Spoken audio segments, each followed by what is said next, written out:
No velho continente, elas são os principais veículos em cidades como Paris, Roma e Madrid. Isso porque lá em grandes centros históricos existem várias restrições de mobilidade para alguns veículos. E no continente asiático, elas também são muito importantes para o transporte e para a mobilidade urbana. Amigos CGZeros de Coyote, hoje nós vamos falar sobre como surgiram as scooters e como a Honda contribuiu para esse segmento se tornar mais forte, principalmente aqui no Brasil.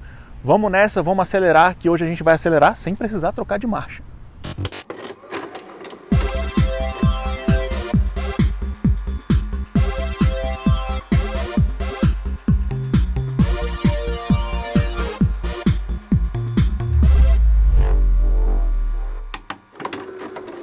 Basta acelerar e frear, e acredite em mim, isso é só uma das várias coisas que fazem com que as scooters sejam tão fáceis de pilotar. E com essa facilidade toda, eu não preciso nem dizer que elas foram e continuam sendo a porta de entrada para muita gente no mundo das motos. Uma scooter pode ser exatamente a sua porta de entrada para o universo das duas rodas.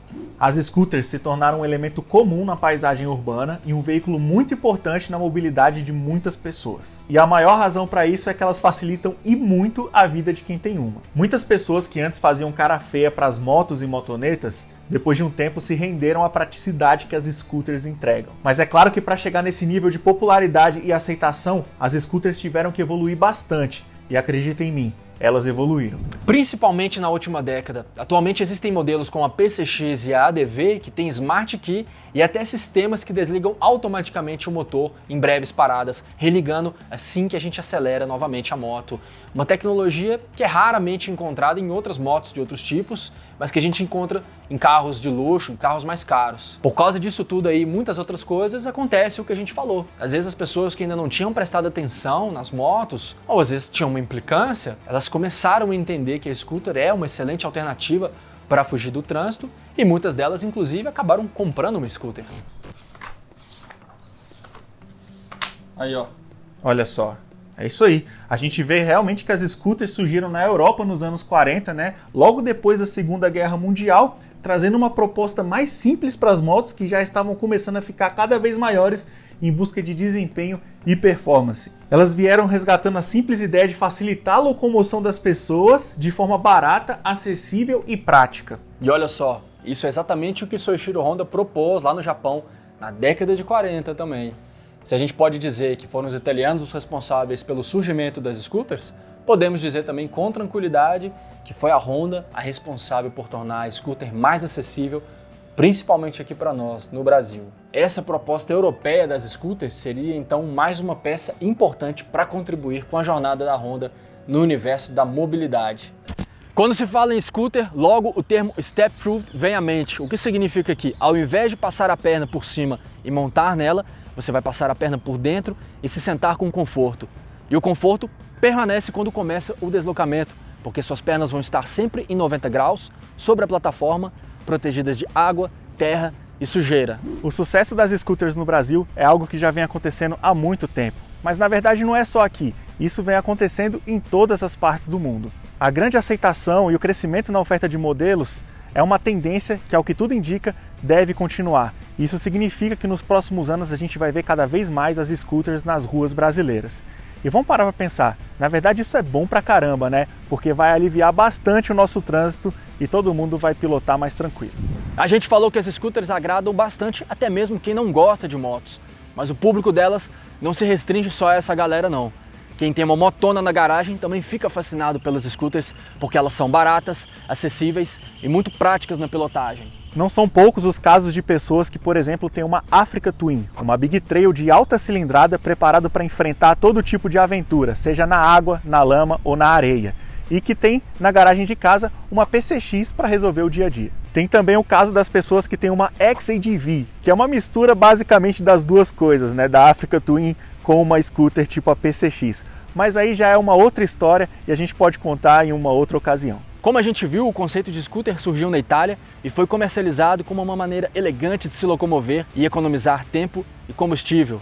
Em momentos em que o mundo viu o preço da gasolina subir, como na crise do petróleo nos anos 70, e em lugares como aqui no Brasil, onde o preço da gasolina sempre oscila, as scooters e as motos são importantes demais por causa da economia de combustível que elas oferecem.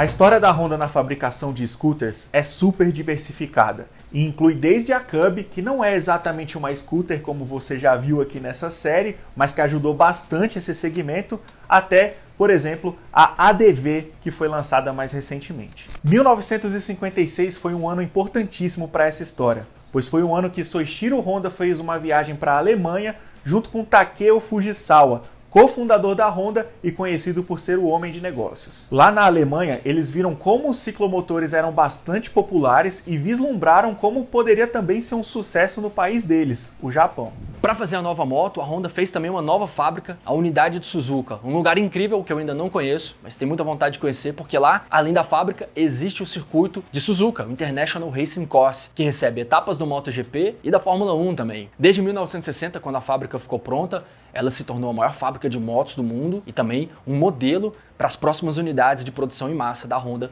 que viriam a surgir a partir dali. E essa diversificação toda veio, é claro, de Soichiro Honda, que sempre foi o mastermind de todos os projetos da empresa, mas também da parceria dele com Takeo Fujisawa. Os dois juntos conseguiram transformar uma pequena fabricante de bicicletas a motor na Honda que a gente conhece hoje em dia. Ele já tinha entendido que a fabricação de scooters, ciclomotores e veículos leves não iam atrapalhar o seu objetivo. Pelo contrário, iam ajudar bastante no crescimento de sua empresa. E ajudou. Hoje, mais de 50 anos depois, essa estratégia se mostrou muito acertada. Ao longo dessas décadas, a Honda vem colecionando lançamentos muito bem-sucedidos no segmento de scooters, prontos para atender pessoas com estilos e necessidades diferentes. E para vocês terem uma ideia, durante os anos 60, a Honda teve uma campanha publicitária cujo slogan era "Você conhece as pessoas mais legais em cima de uma Honda". E não é exagero nenhum dizer que isso teve um impacto muito grande na imagem da Honda e na visão que os americanos tinham sobre o motociclismo. Não é à toa que aquele slogan daquela época refletia muito bem o posicionamento que a Honda adota desde sempre. Essa campanha fez com que toda a imagem do motociclismo melhorasse, já que nos anos 60, muitos de nós éramos mal vistos nos Estados Unidos. E como um pouco de sorte não faz mal a ninguém, a Honda também teve muita sorte quando em 1964 os Beach Boys lançaram uma música chamada Little Honda. Não era de nenhuma garota que eles estavam falando na música não, era da moto mesmo. Essa música fala da alegria de pilotar uma Honda 50 e o grupo chega a convidar quem está ouvindo a visitar uma concessionária da Honda no meio da música. Poderia ser muito bem um jingle de publicidade da Honda, mas era só um som realmente lançado pelos Beach Boys de forma legítima na época. Isso tudo sem contar a importância de vários modelos, como a Honda Index, por exemplo, que teve uma influência direta até nos produtos modernos. É o caso da SH que a gente encontra na linha atualmente. E tudo o que falamos aqui hoje foi só mais um capítulo sobre o segredo da mobilidade. E se até agora tudo que a gente falou não foi suficiente para tocar o seu coração e você querer pilotar uma scooter, eu sinceramente não sei mais o que fazer. A gente se vê logo mais em um novo episódio de O Segredo da Mobilidade. Então é isso, um grande abraço e não se esqueça de calibrar o pneu da motoca. Valeu!